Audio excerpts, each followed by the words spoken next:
ទី3ដែលជាទឹកប្រវត្តិបាទទឹកទី3ដែលជាទឹកប្រវត្តិការចូលធាក់អាចឆ្វេងមកមួយពីមុនហេងចូលដាក់ដៃពីមុនហេងកែវិជាអាយអត់អីហូមួយកាត់កន្លែងឆ្វេងមកមួយពីមុនហេងអាចឆ្វេងទៅមួយទៀតបាទជាដាក់3ទៅ3មកហេលោកអាចដាក់វិជាអូហេអាចឆ្វេងមកទៀត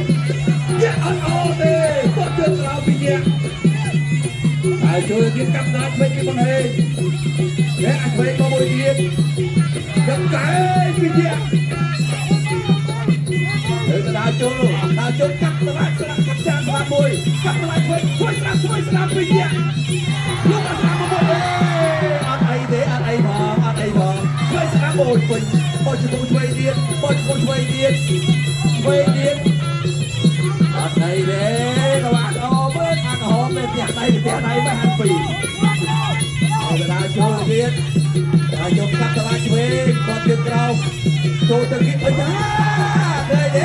យ៉ាប្រើតសើអូដួលដែរមកយ៉ាងណារាខាណាបាញ់ហ្នឹងវាយបានដល់ទៀតទេបាញ់ហ្នឹងបាទមនុស្សវាបាយកាយដែរអាយណារាស្លាប់បាញ់ណាមិនទឹកใจកាត់ឆ្វេងទៀតអត់អីបាក់អត់ទៅទៀតបែរទៀតបាក់ទៅទៀតហើយដល់ទៀតបាក់ទៅទៀតទៅទៀតហូមួយអូសាកបាពោះរបស់យប់ទៀតមួយអត់អីទេបាក់ដោវៃមកដល់ស្ដាប់បែរទៀតបាក់ទៅអូយចាប់បារៃដូចជាវិញលេខផ្ទះវាហើយបាក់ទៅវិញចុកទៀតបាទលោកឲ្យបុកទេបុកហេរៀនចូលដាក់ទៅឆ្វេងទៀតហេឆ្វេងទៅចូលបោះ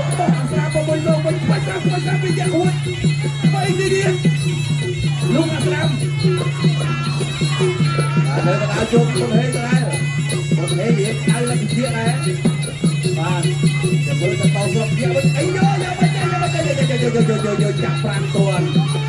ចាប់5តួនទៅយ៉ាងដើរចូលដល់ដែរគេអាចឆ្វេងទៅកាប់តឡាឆ្វេងអរគុណប្រចាំឆ្វេងចូលវិញដូចគ្នាពីទៀតបោះទៅឆ្វេងតែពេលនេះក៏កាន់តែទៀតដែរយកអាចឆ្វេងមកមួយទៀតបោះទៅឆ្វេងទៅទៀតអត់អីទេខ្ញុំទៅតាមក្បាលពោះទៀតគួយដល់ឲ្យស្ដាំបោះទៅទៀតអត់អីទេហេបាទធម្មតាទេទៀតនេះ